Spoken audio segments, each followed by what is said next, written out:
ഷിരൂരിൽ നിന്ന് എം സന്തോഷ് കൂടി നമ്മളോടൊപ്പം ചേരുകയാണ് ഈ ദൗത്യത്തിന്റെ തത്സമയ വിവരങ്ങൾ നൽകാനായി. സന്തോഷ്, ഇപ്പോൾ എങ്ങനെയാണ് ദൗത്യം മുന്നോട്ട് പോകുന്നത്? നേരത്തെ 7 തവണ ഡൈവിംഗ് നടത്തിയിരുന്നു ഈശ്വർ മാൽപേ, ഇപ്പോഴും പുരോഗമിക്കുകയാണോ? എങ്ങനെയാണ് ഇപ്പോഴത്തെ ഒരു സാഹചര്യം?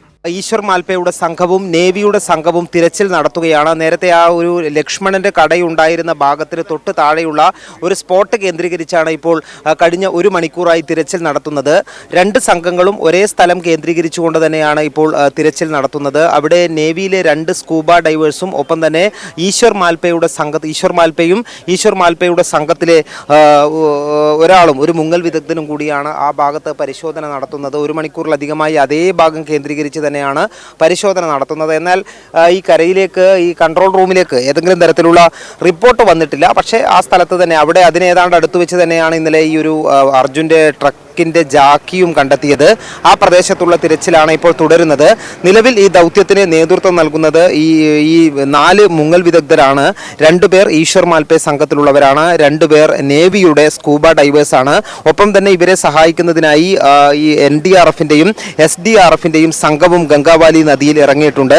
വളരെ അനുകൂലമായ കാലാവസ്ഥയാണ് ഇപ്പോൾ ഈ ഷിരൂരിലുള്ളത്. നല്ല വെയിലാണ് ഇപ്പോൾ.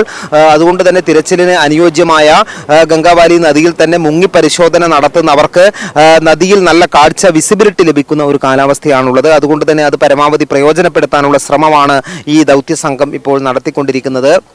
നേരത്തെ ഇപ്പോൾ 3ാമത്തെ സ്പോട്ടിൽ, അതായത് രാവിലെ മുതൽക്കുള്ള തിരച്ചിൽ ആരംഭിച്ചത് ആദ്യ 2 സ്പോട്ടുകളിൽ തിരച്ചിൽ നടത്തിയെങ്കിലും ഈ ലോറിയുടേതോ അല്ലെങ്കിൽ കാര്യമായി ഒന്നും കണ്ടെത്താൻ കഴിഞ്ഞില്ല. ഈശ്വർ മാൽപേ നടത്തിയ ആദ്യ ഡൈവിങ്ങിൽ ഒരു വാഹനത്തിന്റെ ലോഹഭാഗം കണ്ടെത്തിയിരുന്നു. എന്നാൽ അത് ഈ അർജുൻ ഓടിച്ച ട്രക്കിൻ്റേത് അല്ല എന്നുള്ളത് ട്രക്ക് ഉടമ മനാഫ് സ്ഥിരീകരിച്ചിട്ടുണ്ട്. അതൊരു കണ്ടെയ്നറിന്റെ ലോക്കാണ് എന്നുള്ളതാണ് മനസ്സിലായിട്ടുള്ളത്. ആ സ്പോട്ടിൽ തിരച്ചിൽ നടത്തിയതിന് ശേഷം മറ്റൊരു സ്പോട്ട്, ഈ മൺതിട്ടയ്ക്ക് അടുത്തുള്ള ഒരു സ്പോട്ടിലും തിരച്ചിൽ നടത്തി. ഇപ്പോഴാണ് ഈ ലക്ഷ്മണന്റെ ചാഴക്കട ഉണ്ടായിരുന്നതിന്റെ താഴെയുള്ള ഭാഗത്ത് ഈ നേവി സംഘവും അതോടൊപ്പം തന്നെ ഈശ്വർ മാൽപേ സംഘവും മുങ്ങിയുള്ള പരിശോധന നടത്തുന്നത്. 8 ഡൈവിംഗ്, നല്ല ദൈർഘ്യമേറിയ 8 ഡൈവിംഗ് ഈശ്വർ മാൽപേ പൂർത്തിയാക്കിയിട്ടുണ്ട്. ഇടവേളകളിൽ ചെറിയ രീതിയിലുള്ള ദൈർഘ്യം കുറഞ്ഞ ഡൈവിംഗും ഉണ്ട്. ഏതായാലും ഈ പൂർണ്ണ തോതിലുള്ള 8 ഡൈവിംഗ് ആണ് ഇതുവരെയും പൂർത്തിയാക്കിയിട്ടുള്ളത്. ഊർജിതമായി തന്നെ തിരച്ചിൽ പുരോഗമിക്കുന്നുണ്ട്. 10 മണിയോടുകൂടിയാണ് പൂർണ്ണ തോതിൽ ഈ തിരച്ചിൽ ആരംഭിക്കാൻ കഴിഞ്ഞത്. 8:30 തന്നെ മാൽപേ എത്തിയിരുന്നെങ്കിലും ജില്ലാ ഭരണകൂടം അതിന് ആ സമയത്ത് ഇറങ്ങാനുള്ള അനുമതി നൽകിയിരുന്നില്ല. അതിനുശേഷം 10 മണിയോടുകൂടിയാണ് അനുമതി ലഭിക്കുകയും ഈശ്വർ മാൽപേ ഗംഗാവാലിയിലേക്ക് ഇറങ്ങി പരിശോധന നടത്തുകയും ചെയ്തിട്ടുള്ളത്. ഇന്ന് ഈ ഒരു പ്രതീക്ഷയോടുകൂടി തന്നെയാണ് ഈ തിരച്ചിലിനെ കാണുന്നത് എന്നുള്ളതാണ് ഈശ്വർ മാൽപേ അറിയിച്ചിട്ടുള്ളത്. പക്ഷേ നേരം വൈകുന്നതിനനുസരിച്ച്, കാരണം വൈകുന്നേരമായാൽ 5 മണിക്ക് ശേഷം ഒരുപക്ഷെ ഈ മുങ്ങിയുള്ള പരിശോധന ചിലപ്പോൾ അസാധ്യമായിരിക്കാം. കാരണം ഇരുട്ട് വീണ് തുടങ്ങിയാൽ പിന്നീട് പുഴയിൽ മുങ്ങി പരിശോധന നടത്തിയിട്ട് പ്രയോജനമില്ല എന്നുള്ളതാണ് മാൽപേ പറഞ്ഞത്. ആ സമയത്ത് ജലനിരപ്പും അല്പം ഉയരുന്ന ഒരു സ്ഥിതിയാണ് വൈകുന്നേരമാകുമ്പോൾ ഉണ്ടാവുക. അതുകൊണ്ട് തന്നെ പരമാവധി അതിനു മുൻപേ തന്നെ തിരച്ചിൽ നടത്തി ഏതെങ്കിലും തരത്തിലുള്ള തിരച്ചിൽ പുരോഗതി ഉണ്ടാക്കാനാണ് ശ്രമിക്കുന്നത്. ഈ ഉച്ചയ്ക്ക് ശേഷം ഗംഗാവാലിയിലെ ജലനിരപ്പ് അല്പം ഉയരാനുള്ള സാധ്യതയുണ്ടെന്നും ഈശ്വർ മാൽപേ ചൂണ്ടിക്കാട്ടിയിരുന്നു. ഏതായാലും നിലവിലെ സാഹചര്യത്തിൽ ഇപ്പോൾ ഊർജിതമായി തന്നെ ദൗത്യം തുടരുകയാണ്.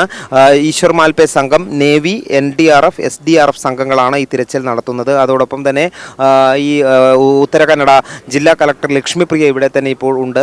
ഈ കാര്യങ്ങൾ വിലയിരുത്തുന്നതിനായി ഈ ദൗത്യ മേഖലയിൽ തന്നെ ഉണ്ട്. അതോടൊപ്പം തന്നെ ഉത്തര കന്നഡ SP M നാരായണയും ഇവിടെ തന്നെ ഉണ്ട്. ഈ ദൗത്യത്തെ സംഘത്തിലുള്ളവരുമായി ഇടയ്ക്ക് ആശയവിനിമയം നടത്തുന്നുണ്ട്. ഏതായാലും നിലവിലെ സാഹചര്യത്തിൽ ദൗത്യം പുരോഗമിക്കുകയാണ്. ഇന്ന് ഇതുവരെയും നടത്തിയ തിരച്ചിലിൽ കാര്യമായ രീതിയിലൊന്നും പുരോഗതി കൈവരിക്കാൻ കഴിഞ്ഞിട്ടില്ല. കാര്യമായി ഒന്നും കണ്ടെത്താനും ആയിട്ടില്ല. മനു. ശരി, എം സന്തോഷ് ഷിരൂരിൽ നിന്ന് വിവരങ്ങൾ നൽകിയത്.